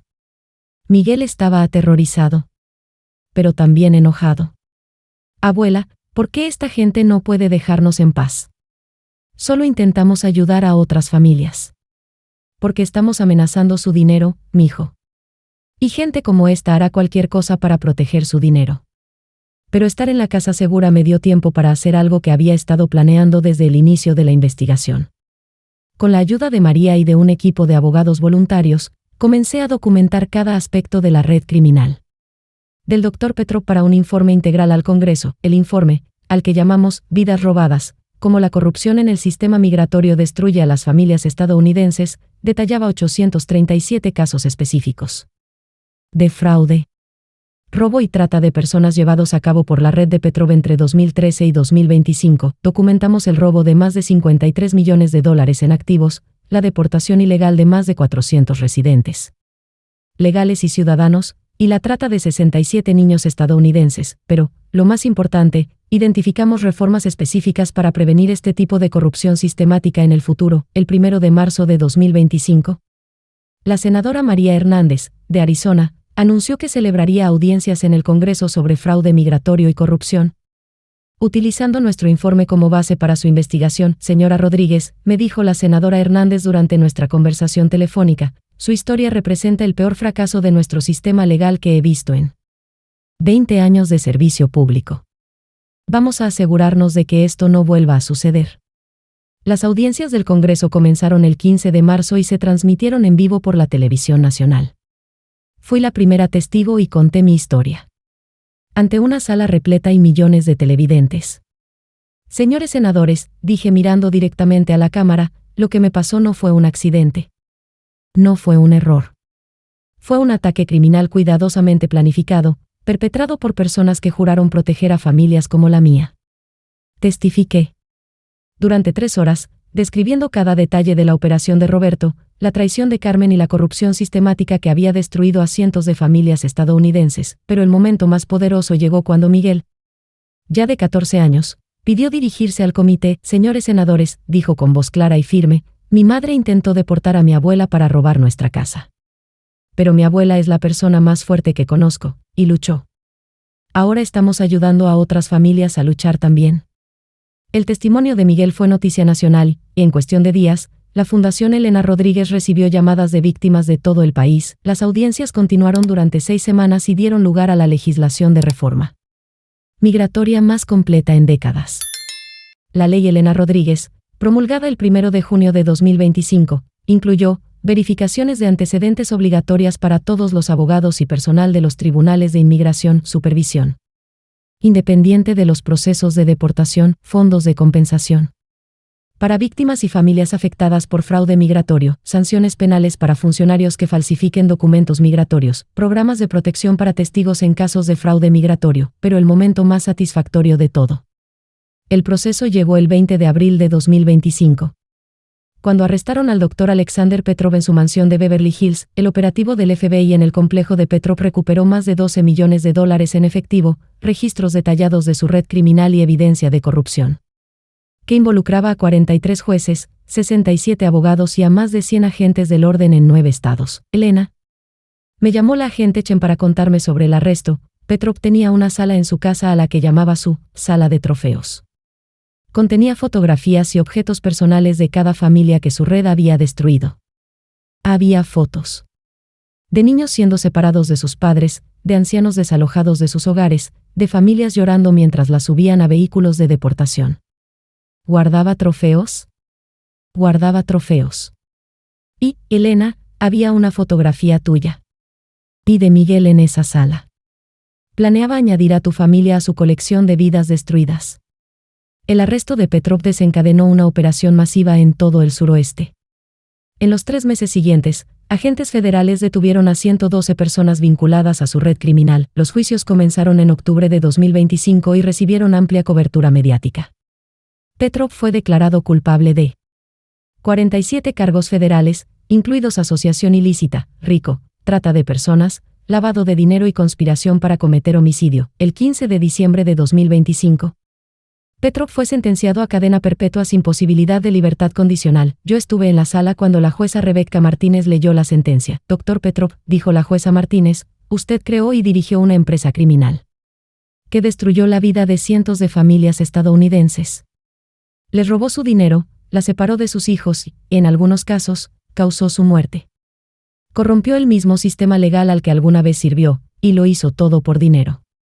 Petrov no mostró emoción al ser conducido fuera, pero yo sentí una sensación de cierre que había buscado durante casi 2 años. A principios de 2026, la Fundación Elena Rodríguez había crecido hasta convertirse en una organización nacional con oficinas en 12 ciudades y un equipo de 43 personas, incluidos abogados, trabajadores sociales, investigadores y defensores de víctimas. Habíamos ayudado a repatriar a más de 230 personas deportadas con cargos falsos. Reunimos a 47 niños con sus familias. Recuperamos más de $18 millones en activos robados y los devolvimos a las familias víctimas. Pero, más importante aún, cambiamos la conversación nacional sobre el fraude migratorio y la corrupción. Elena, me dijo María durante nuestra reunión estratégica semanal en enero de 2026, lo que has construido es sin precedentes. Has creado el primer sistema integral de apoyo para víctimas de fraude migratorio en la historia de Estados Unidos. Miguel, ahora de 15 años y estudiante de 2º año de secundaria, se había convertido en nuestro defensor juvenil más eficaz. Hablaba con frecuencia en escuelas y centros comunitarios, contando su historia y animando a otros jóvenes a denunciar sospechas de fraude. Abuela, me dijo una noche mientras trabajábamos juntos en la documentación de la fundación, ¿crees que lo que estamos haciendo marca una diferencia real? Mijo, hemos traído a más de 200 personas de vuelta con sus familias. Si eso no es marcar una diferencia real, no sé qué lo sea. Pero el caso que definiría el impacto final de la fundación llegó en febrero de 2026, cuando recibimos la llamada de una mujer llamada Teresa Valdés en Houston. Señora Rodríguez, dijo Teresa, con la desesperación audible en la voz, se llevaron a mis bebés. Se llevaron a mis gemelas y no sé cómo recuperarlas. La historia de Teresa fue horrenda, incluso para el estándar al que ya nos habíamos acostumbrado. Era ciudadana estadounidense naturalizada y había estado casada con un esposo abusivo. Cuando intentó divorciarse, él contactó con la operación de Houston de Petrov y pagó $50,000 para resolver su problema. En pocas semanas, Teresa fue arrestada con cargos fabricados de abuso infantil. Sus hijas gemelas, de 4 y 6 años, fueron colocadas en hogares de acogida. La casa de Teresa fue incautada como parte del caso penal en su contra. Su cuenta de ahorros fue congelada como evidencia. Señora Rodríguez, pasé 8 meses en la cárcel peleando cargos que sabía que eran falsos. Cuando por fin me soltaron, mi abogada me dijo que mis hijas habían sido adoptadas por otra familia y que nunca podría volver a verlas. Teresa, ¿cuándo pasó esto? Hace 2 años. He estado buscando a Sofía y a Carmen desde entonces, pero cada vez que intento conseguir información, me dicen que los registros de adopción están sellados y que no tengo legitimación legal para impugnar el proceso. El caso de Teresa era complicado porque involucraba sistemas de protección infantil además del fraude migratorio. Pero María reunió a un equipo de abogados especializados en reunificación familiar e iniciamos la investigación sobre qué había pasado con Sofía y Carmen Valdés. Lo que descubrimos fue aún peor de lo que Teresa temía. Las niñas no habían sido adoptadas por una familia amorosa. Estaban con personas que formaban parte de la red de trata de Petrov. Elena, me dijo David Kim, nuestro investigador privado, en una reunión de emergencia, estas niñas están retenidas en una casa en los suburbios de Houston con otros 6 menores traficados quienes las tienen las están usando para trabajo forzado y probablemente algo peor. ¿Estás seguro? Estoy seguro.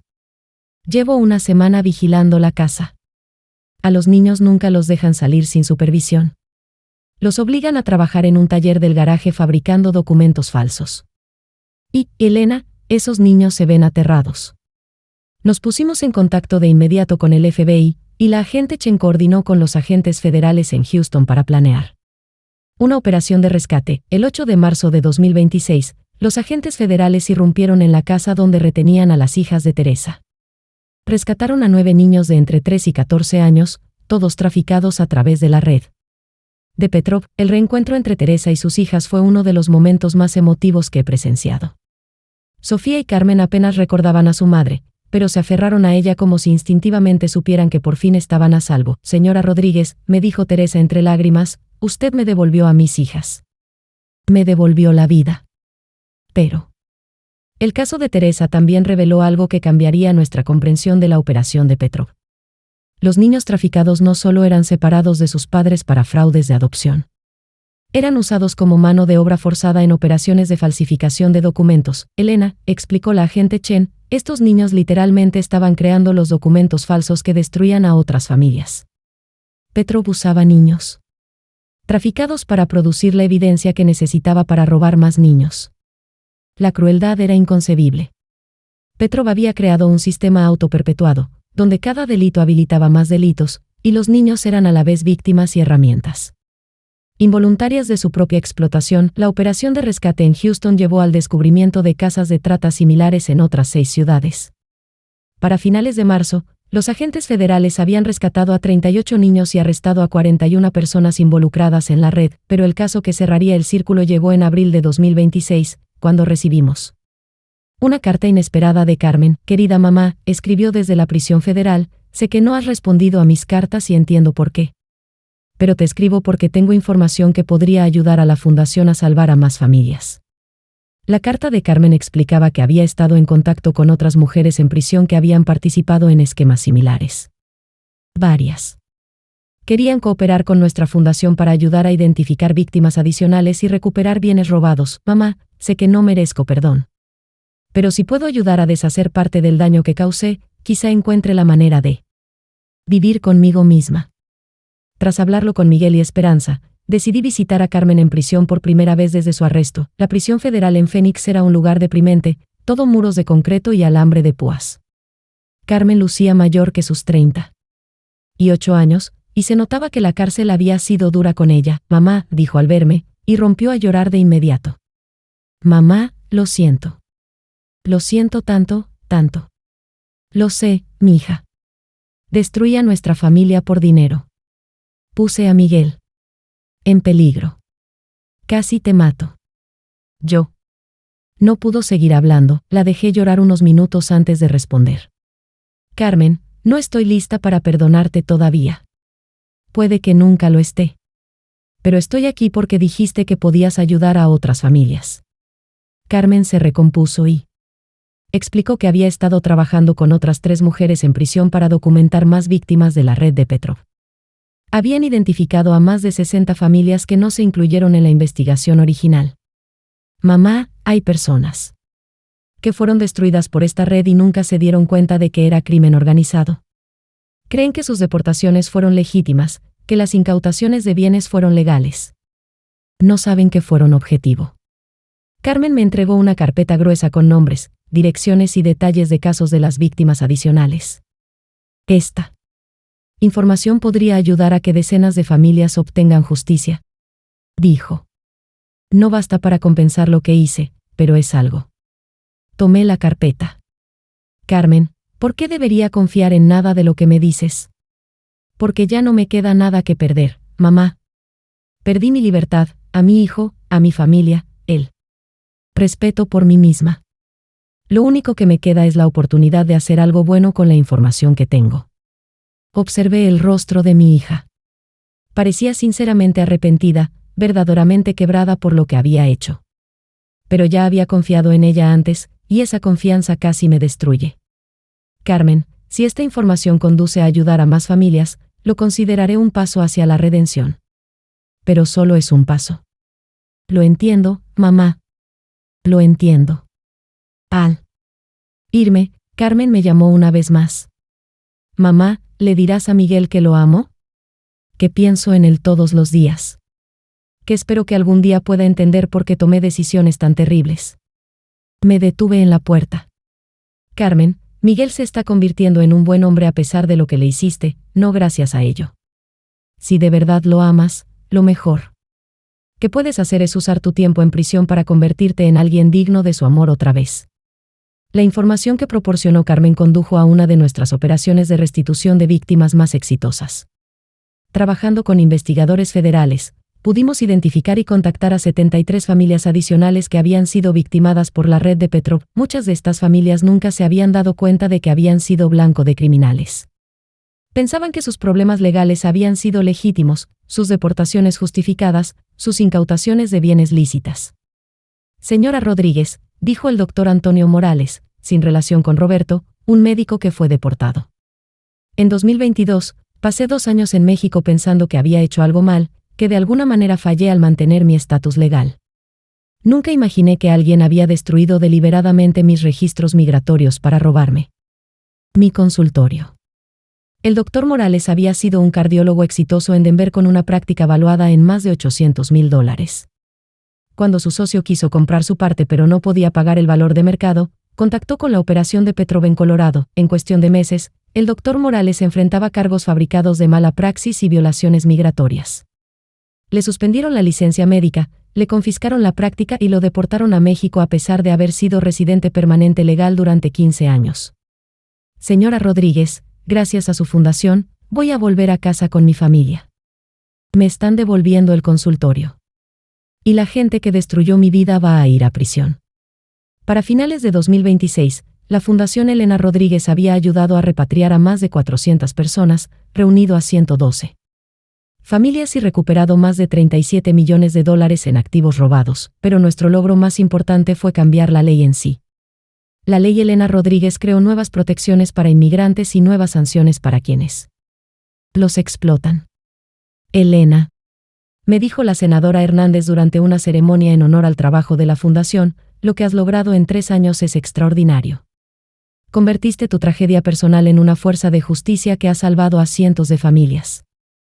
Miguel, ahora con 16 años y en su penúltimo año de secundaria, había decidido que quería ser abogado especializado en derecho migratorio. Abuela, me dijo, quiero dedicar mi vida a proteger familias como la nuestra. Quiero asegurarme de que lo que nos pasó no le ocurra a nadie más. Mijo, vas a ser un excelente abogado. Pero recuerda, la ley es solo una herramienta. Lo que importa es el corazón que hay detrás.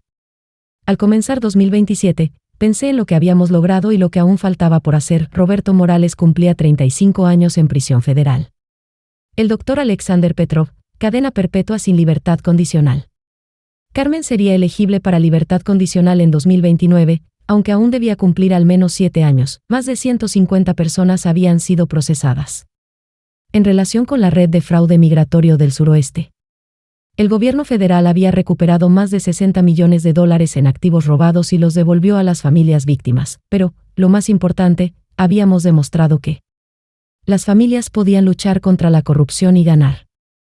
Elena, dijo María durante nuestra última reunión estratégica de 2026, cuando entraste por primera vez en mi oficina hace 3 años, eras una víctima. Ahora eres una fuerza de justicia que ha cambiado la vida de cientos de familias. Todas las familias merecen justicia, María. Cada familia merece ser protegida de gente como Roberto y Petrov. El 26 de diciembre de 2026, exactamente 3 años después de mi arresto, Miguel y yo celebramos un servicio conmemorativo en nuestra casa por todas las víctimas de la red de fraude migratorio del suroeste que no vivieron para ver la justicia. Leímos los nombres de 23 personas que murieron en México tras ser deportadas con cargos falsos. Encendimos velas por los niños que aún estaban desaparecidos y que nuestros investigadores seguían buscando. Honramos a las familias que fueron destruidas pero que poco a poco estaban reconstruyendo sus vidas. Abuela, dijo Miguel mientras estábamos en el patio mirando las velas titilar en la oscuridad, ¿crees que mamá alguna vez entenderá de verdad lo que hizo? No lo sé, mijo. Eso espero. Pero, lo entienda o no, hemos construido algo bueno a partir de algo terrible. ¿Crees que alguna vez la perdonarás? Pensé largo rato en esa pregunta. Miguel, el perdón no es algo que haces una vez y ya. Es algo en lo que trabajas cada día. Tal vez algún día pueda perdonar por completo a tu madre.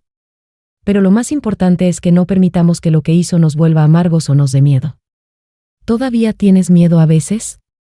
Todos los días, admití. Pero no dejo que el miedo me impida hacer lo correcto. A medida que avanzó. 2027, la Fundación Elena Rodríguez siguió creciendo y evolucionando. Abrimos oficinas en Washington DC para abogar por reformas migratorias continuas. Establecimos alianzas con facultades de derecho para formar a la próxima generación de abogados de inmigración. Creamos programas de becas para niños afectados por fraude migratorio, pero el proyecto del que me sentí más orgullosa fue la Clínica Jurídica Memorial Esperanza Ramírez, en honor a mi hermana, que falleció plácidamente mientras dormía en enero de 2027. La clínica brinda servicios legales gratuitos a familias inmigrantes que no pueden costear abogados, garantizando que lo que nos pasó no le ocurra a nadie más por falta de representación legal. Miguel se graduó de la secundaria en mayo de 2027 con una beca completa para la Universidad Estatal de Arizona, donde planeaba estudiar ciencias políticas y prederecho. Abuela, dijo durante su fiesta de graduación, todo lo que le pasó a nuestra familia fue terrible. Pero mira lo que construimos a partir de eso. Mira a cuánta gente hemos ayudado. Esa es la lección más importante que te puede enseñar la vida. Mi hijo. No importa cuánto te lastimen, ni cuán injusta parezca la vida, siempre puedes elegir cómo responder. Puedes elegir la amargura, o puedes elegir luchar por la justicia. El 1 de junio de 2027 recibí una llamada que traería el cierre más inesperado a nuestra historia. Señora Rodríguez. Habla la oficial Jennifer Martínez del Departamento de Policía de Phoenix. Tengo noticias sobre su caso que creo querrá escuchar. ¿Qué tipo de noticias? Acabamos de arrestar a la doctora Sofía Martínez, la abogada de inmigración, que la puso inicialmente en la mira de Roberto.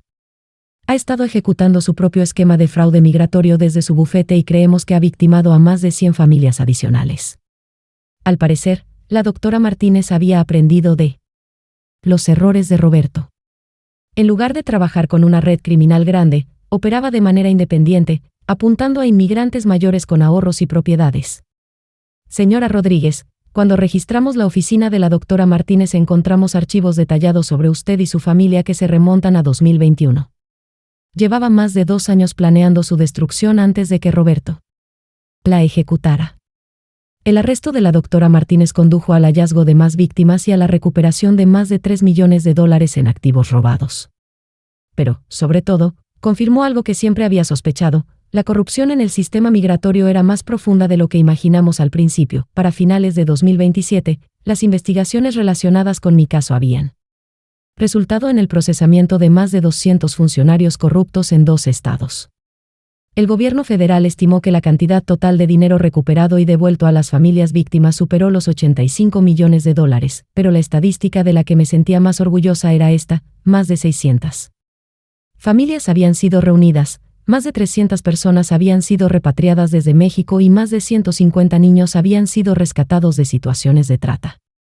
Elena, me dijo la agente Chen en nuestra última reunión oficial en diciembre de 2027, lo que empezó como un solo caso de fraude migratorio se ha convertido en la mayor investigación anticorrupción en la historia del Departamento de Justicia.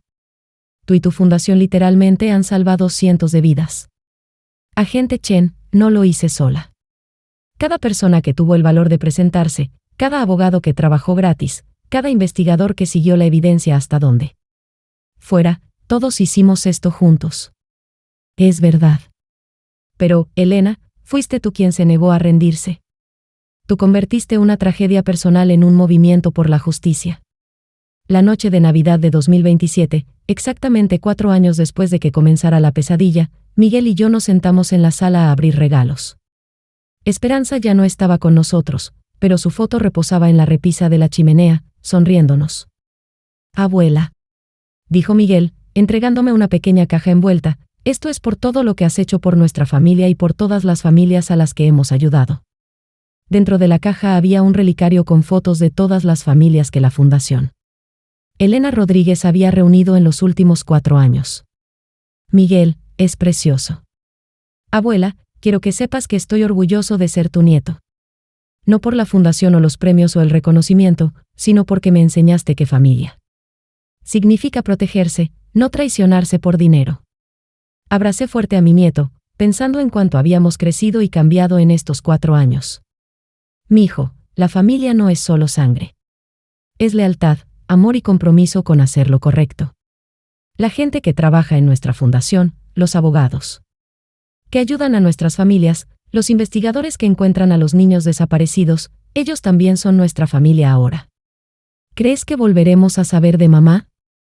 Carmen sería elegible para la libertad condicional en 18 meses, y sabía que esa conversación llegaría tarde o temprano. Miguel, tu madre siempre será tu madre y siempre será mi hija. Pero tiene que demostrar que ha aprendido de sus errores antes de poder volver a ser parte de nuestra familia. ¿Y si ha aprendido? ¿Si de verdad cambió? Entonces buscaremos la manera de perdonarla y seguir adelante. Pero perdonar no significa olvidar, ni volver a ponernos en peligro. Miguel asintió con solemnidad. A sus 17 años, era sabio más allá de su edad, moldeado por experiencias que ningún niño debería vivir.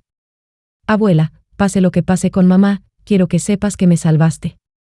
No solo de ser traficado o deportado, sino de convertirme en alguien que traicionaría a su familia por dinero. Miguel, te salvaste a ti mismo al elegir ser una buena persona a pesar de todo lo que te pasó.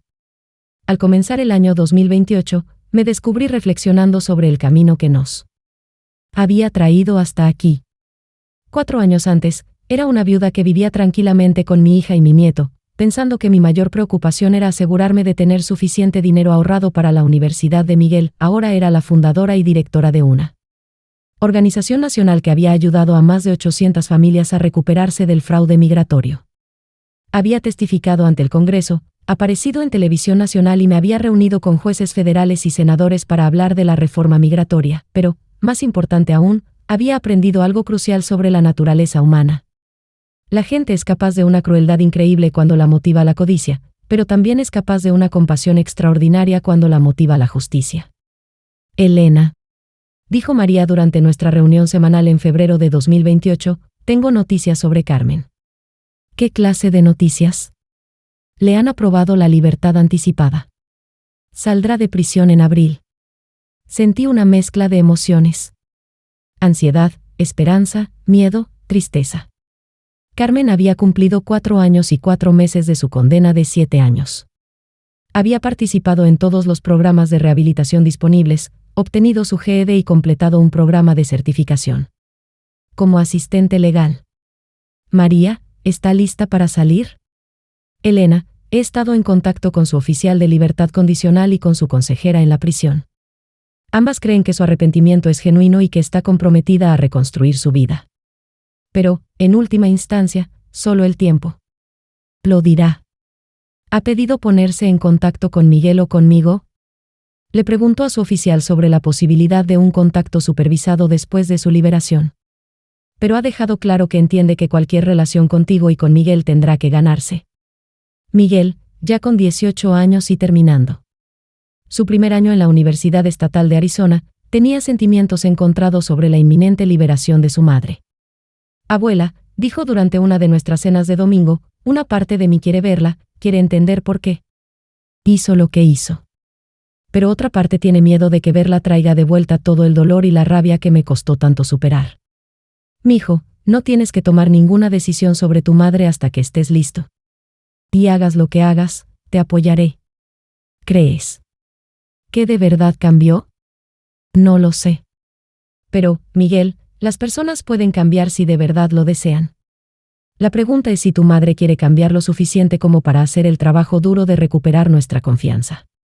Carmen salió de la prisión federal el 15 de abril de 2028. Se mudó a una casa de reinserción en Phoenix y comenzó a trabajar como asistente legal para una organización sin fines de lucro que brinda servicios legales a familias de bajos ingresos. Su oficial de libertad condicional me contactó en mayo para preguntar si estaría dispuesta a reunirme con Carmen bajo condiciones supervisadas. Señora Rodríguez, dijo la oficial, una mujer llamada Sarah Williams, Carmen ha expresado el deseo de disculparse con usted en persona y de iniciar el proceso de reparar el daño que le hizo a su familia. Oficial Williams, estoy dispuesta a verla una vez. Pero quiero que Miguel tome su propia decisión sobre si desea ver a su madre. La reunión se programó para el 1 de junio en la oficina de la oficial Williams. Conduje hasta allí con emociones encontradas, sin saber qué esperar de la hija que me había traicionado por completo 4 años antes. Carmen se veía distinta. La prisión la había envejecido, pero también parecía más seria, más centrada de lo que recordaba. Se puso de pie cuando entré, pero no intentó abrazarme. Mamá, dijo en voz baja, gracias por acceder a verme. Carmen. Nos sentamos frente a frente con la oficial Williams entre nosotras. Mamá, sé que nada de lo que diga puede deshacer lo que te hice a ti y a Miguel. Sé que destruí nuestra familia, que te puse en peligro y te causé un dolor inimaginable. Sé que no merezco perdón. La escuché sin responder. Pero quiero que sepas que he pasado cada día de los últimos 4 años pensando en lo que hice y por qué lo hice. Estaba desesperada, asustada y llena de codicia. Me convencí de que protegía a Miguel asegurándole estabilidad económica, pero en realidad solo estaba siendo egoísta. La voz de Carmen se quebró un poco. Mamá. Casi te matan por mi culpa. Casi trafican a Miguel. ¿Y para qué? Dinero que perdimos de todos modos porque estaba trabajando con criminales. Carmen, ¿por qué debería creer que has cambiado? Porque no te estoy pidiendo nada, mamá. No te pido que confíes en mí, ni que me perdones, ni que me dejes volver a sus vidas. Solo te pido que me permitas pasar el resto de mi vida tratando de reparar lo que hice. ¿Qué significa eso? Carmen sacó una carpeta y me la entregó. He estado trabajando con investigadores federales para identificar más víctimas de redes de fraude migratorio. También he estado trabajando con la clínica legal sin fines de lucro para ayudar a familias que no pueden pagar abogados. La carpeta contenía documentación del trabajo de Carmen durante el último año en prisión y sus planes para continuar ese trabajo tras su liberación. Mamá, nunca podré deshacer el daño que causé a nuestra familia. Pero puedo dedicar el resto de mi vida a ayudar a otras familias a evitar lo que nosotros pasamos. Revisé los documentos. Carmen había estado colaborando con la Fundación Elena Rodríguez, mi fundación, desde la prisión, aportando información que ayudó a identificar y asistir a decenas de víctimas adicionales de fraude.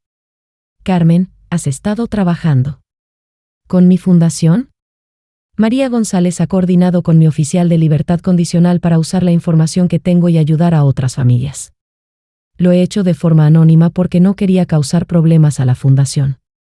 ¿Por qué no me lo dijo María? Se lo pedí. Quería demostrar que hablaba en serio sobre cambiar antes de contactarte directamente. Intervino la oficial Williams. Señora Rodríguez, Carmen ha sido uno de nuestros casos de rehabilitación más exitosos. Ha ayudado a identificar a más de 60 víctimas adicionales de fraude, se han recuperado gracias a su ayuda más de $2 millones en activos robados y su testimonio condujo a la condena de 12 criminales más. Estudié el rostro de mi hija, buscando señales de engaño, manipulación o falso arrepentimiento. Pero vi dolor genuino, arrepentimiento real y lo que parecía un compromiso auténtico con hacerlo mejor. Carmen, si de verdad estás comprometida a reparar el daño, hay algo que debes entender. ¿Qué cosa, mamá? Recuperar nuestra confianza no va de gestos grandilocuentes ni de disculpas dramáticas. Va de decisiones diarias y constantes de hacer lo correcto, incluso cuando nadie te ve. Va de demostrar, con el tiempo, que eres alguien en quien Miguel y yo podemos confiar. Lo entiendo, mamá. Y significa aceptar que puede que Miguel nunca quiera una relación contigo. Significa aceptar que quizá yo nunca pueda confiar plenamente en ti otra vez. ¿Estás preparada para eso? Carmen asintió, con lágrimas en los ojos. Mamá, si pasar el resto de mi vida demostrando que cambié significa que Miguel crece seguro y feliz, entonces eso haré. Después de la reunión, llamé a Miguel para contarle. Abuela, ¿qué piensas? ¿Crees que de verdad cambió? Mijo, creo que está intentando cambiar. Si lo logrará o no dependerá de sus decisiones de ahora en adelante. ¿Quieres volver a verla? Estoy dispuesta a darle una oportunidad de demostrarlo. Pero lentamente, con cuidado y con límites claros. Creo que yo también quisiera verla, eventualmente. Pero no ahora. Necesito más tiempo. Es perfectamente razonable, Miguel. Tómate todo el tiempo que necesites. Durante el verano de 2028, Carmen y yo empezamos a reunirnos mensualmente en la oficina de la oficial Williams. Con lentitud y cautela, comenzamos a reconstruir algún tipo de relación. Carmen, en efecto, había cambiado en aspectos significativos. Era más humilde, más reflexiva y sinceramente comprometida a ayudar a otras familias a evitar sus errores. Pero me mantuve cauta, vigilando que su arrepentimiento fuera auténtico y no performativo. La prueba real llegó en septiembre, cuando le ofrecieron a Carmen un empleo bien pagado en un bufete privado que representaba a clientes adinerados en casos de inmigración. Mamá, me dijo en una de nuestras reuniones, me ofrecieron $60,000 al año para ayudarles a navegar la ley migratoria. Sería suficiente para tener mi propio departamento, para ayudar a pagar la universidad de Miguel. Pero, quieren que los ayude a encontrar resquicios legales para que sus clientes eviten consecuencias por violaciones migratorias. No es ilegal, pero no ayuda a quienes realmente lo necesitan. ¿Qué les dijiste? Que no. Me quedo en la clínica. Legal sin fines de lucro, aunque solo puedan pagarme $28,000 al año. Prefiero ayudar a familias que no pueden pagar abogados que ayudar a gente con dinero a eludir responsabilidades. Esa decisión me convenció más que cualquier palabra de que Carmen estaba realmente comprometida a cambiar su vida. En noviembre de 2028, Miguel por fin aceptó ver a su madre por primera vez desde su arresto. El reencuentro fue emotivo pero cauteloso. Miguel estuvo correcto pero distante, protegiéndose claramente de volver a ser herido. Mamá, dijo al final de la visita supervisada, me alegra que estés intentando mejorar. Pero necesitas entender que volver a ser mi madre es algo que tendrás que ganarte. Lo entiendo, Miguel. Estoy orgullosa del hombre en que te estás convirtiendo, y espero que algún día pueda volver a ser parte de tu vida. Al empezar 2029, nuestra familia estaba aprendiendo, lenta y cuidadosamente, una nueva forma de existir junta. Carmen vivía de manera independiente, trabajaba en la clínica legal y nos veía una vez al mes bajo supervisión. Miguel destacaba en la universidad y planeaba postular a la Facultad de Derecho. Yo seguía dirigiendo la Fundación Elena Rodríguez y abogando por la reforma migratoria. No éramos la misma familia de antes de la traición. Puede que nunca lo seamos. Pero estábamos aprendiendo a ser otro tipo de familia, una construida sobre confianza ganada, no sobre lealtad supuesta. Abuela, dijo Miguel en nuestra cena dominical de febrero de 2029, he estado pensando en lo que realmente significa familia. ¿Y qué has decidido? Creo que familia significa personas que eligen amarse y protegerse, incluso cuando es difícil. Significa personas que cumplen sus promesas y dicen la verdad, incluso cuando les cuesta algo. Es una buena definición, mijo. Y creo que mamá empieza a entender eso. Aún no llega, pero lo intenta. Miguel tenía razón. Carmen estaba intentando, con constancia y de manera genuina, convertirse en alguien digno de nuestra confianza. Si lo lograría o no, estaba por verse, pero por primera vez en 5 años, tenía esperanza de que nuestra familia pudiera sanar algún día. La Fundación Elena Rodríguez siguió creciendo a lo largo de 2029. Abrimos nuestra oficina número 20, contratamos a nuestro empleado número 100 y ayudamos a nuestra familia número 1000 a recuperarse del fraude migratorio, pero el logro del que me sentí más orgullosa fue la aprobación en el Congreso de la Ley de Protección a Víctimas de Inmigración, que creó un programa federal permanente para identificar, investigar y procesar casos de fraude migratorio. Elena, me dijo la senadora Hernández durante la ceremonia de firma del proyecto, lo que has logrado es extraordinario. Convertiste tu tragedia personal en un legado que protegerá a las familias durante generaciones. Mientras estaba en el jardín de las rosas observando al presidente firmar la legislación que llevaba mi nombre, pensé en el camino que me había traído hasta ese momento. 5 años antes, me habían arrestado con pijamas navideños, traicionada por mi propia hija, frente a la deportación a un país que no había visto en décadas. Creí que mi vida había terminado, pero en lugar de rendirme, elegí luchar. Y al luchar por mí misma, terminé luchando por cientos de otras familias que habían sufrido injusticias similares. El camino no fue fácil. Hubo momentos de desesperación, miedo y desgarro. Hubo veces en las que me pregunté si el costo de buscar justicia valía el dolor que causaba, pero al mirar a Miguel ahora, un joven seguro estudiando derecho para proteger a otras familias como la nuestra, supe que cada lucha había valido la pena. La familia no es solo cuestión de sangre. Es cuestión de los lazos que elegimos honrar, las promesas que elegimos cumplir y el amor que elegimos compartir. Mi hija eligió la traición, pero yo elegí la justicia. Mi nieto eligió el perdón, pero no la ingenuidad. Mi hermana eligió la esperanza, incluso en las circunstancias más oscuras. Y juntos elegimos construir algo bueno a partir de algo terrible. Eso es lo que realmente significa familia. Gracias por escuchar. No olvides suscribirte y compartir tu historia en los comentarios. Tu voz importa y tu verdad merece ser escuchada. No importa qué traiciones hayas enfrentado, no importa cuán desesperadas parezcan las cosas, recuerda que tienes el poder de elegir tu respuesta ante la injusticia. Elige luchar. Elige tener esperanza. Elige proteger a quienes no pueden protegerse. Elige la familia, no la familia que te traiciona, sino la que permanece a tu lado cuando el mundo se desmorona. De ahí proviene la verdadera fuerza. Ahí comienza la verdadera justicia, y así nos aseguramos de que lo que me pasó a mí no le vuelva a suceder a nadie más.